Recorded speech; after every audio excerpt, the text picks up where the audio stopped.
Wargaming's done it again! Ladies and gentlemen, I'm going to talk about some GAU 8 tanks because, fortunately, Wargaming has unleashed this upon us, and we got two iterations of it so far. We got the GAU 8 M48, and then we also have the T249. Now, the T249 is the one I'm going to talk about the most, mainly because Cold War doesn't matter.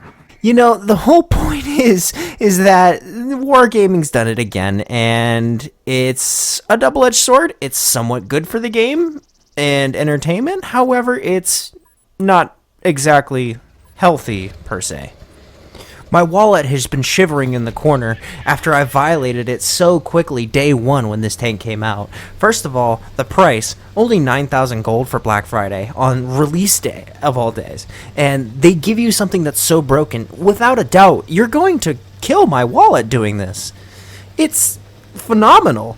And I was honestly expecting, you know, maybe like a 14,000 gold price tag. No, it's 9. Don't worry about it.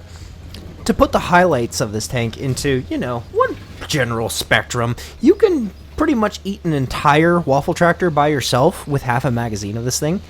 Bear in mind, you get 192 rounds in a magazine, but it doesn't feel like that because, you know, 2,200 damage in half a magazine, and then the opportunity for more.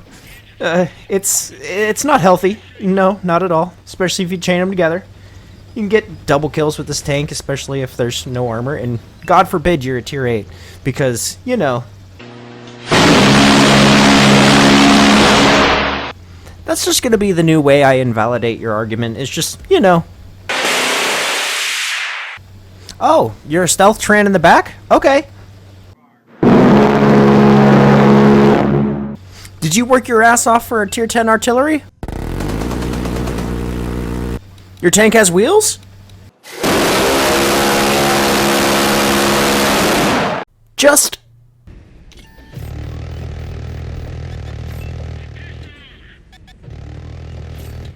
Double kill.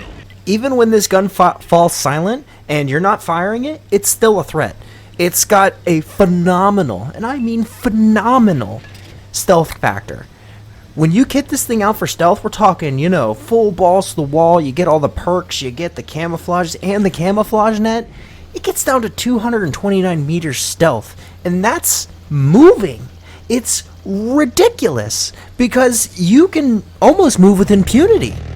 Now, having said, now there is still some flaws with the tank, but, you know, they're outshone by... Thank you very much. Taking a look at this tank's flaws, first of all, it feels like you're driving an AMX 13 hull. It could be the 1390, it could be the 13105. It doesn't matter. You can get one of those tanks and you'd feel roughly around the same thing driving this tank.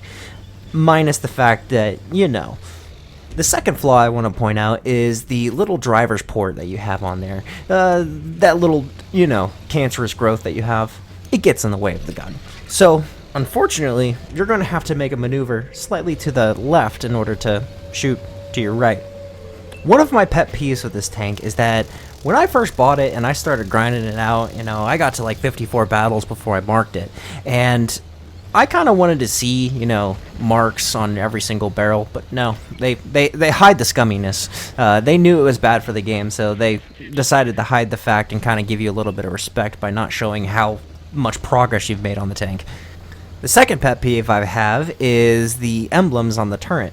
Yes, you can put eyeballs on the turret. No, they're not the correct direction.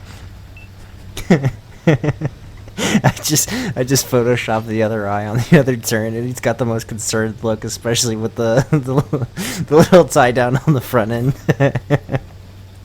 Yeah, this tank's an affront to God. It, as a matter of fact, it directly challenges God because you can look straight up at him.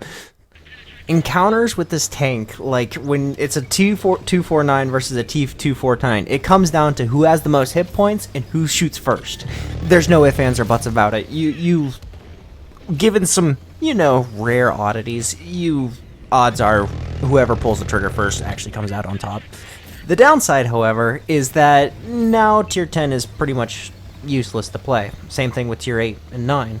Just this week alone, I, you know, decided to play the FCM 50T because the premium matchmaking, the preferential shit, it's definitely preferred. Hands down, the best way to play this tank is to maximize the stealth and vision range of this tank wherever possible, and then dump the mag whenever you can. So, when you're out in the field, you might have to make a few circles around, you might have to spot a few tanks for your team. Hopefully, and I mean hopefully in this economy, your team actually shoots the enemies that you spot. And then, when you get up onto a point where there's a exposed tank like a Grill 15, a Waffle Tractor, artillery, you just dump it, you let them have it, and then erase them from existence. While you are reloading, you want to make sure that you have an out. You want to make sure that you can get away from something. If you're poking your butt around the corner, unloading the mag, you need to make sure there's a piece of cover that can protect you for a prolonged period of time, because you will get spotted as soon as you hold the trigger down on this tank. It's no secret that this tank fires. As for scout tank on scout tank action, it's just TIE fighter battles. I hope and I pray that after this is all said and done, Black Friday disappears, that the frequency of these tanks die down. It's very situational in ways, and it doesn't have a lot of hit points, but it's still going to remain as one of the tanks of all time in this game. This tank is going to hold a status almost like the Centurion Avery, where it's very good in situations and it's not a bad tank to play. However, it's gonna have its balances. To be brutally, and I mean brutally honest with you guys, I don't even want to touch Cold War. Mainly because Era 2 is in such a state right now with these GAU 8 vehicles as well as Weasels that it is in a state of such disrepair that it's almost pointless to play Era 2 at this point. So, if you guys want to see a video on Era 2, let me know. I'm not very open to the idea of playing Cold War, but if you guys want to see a video on it, I am more than happy to do it. For now, I'm going to stay in my World War II content. I have some very good ideas in the works, and some of them, I'm not going to spoil too much about.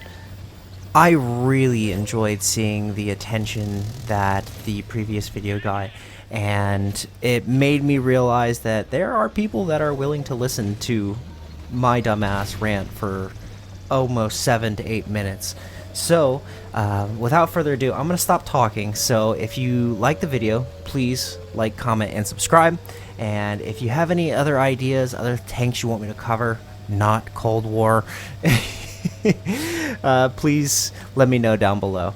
I'm going to let the rest of this match play out. Hope you guys enjoy it. It was a really good battle. 9,000 combined, somewhere in that range. So, have a nice day. Happy Thanksgiving. And I'll talk to you guys next time.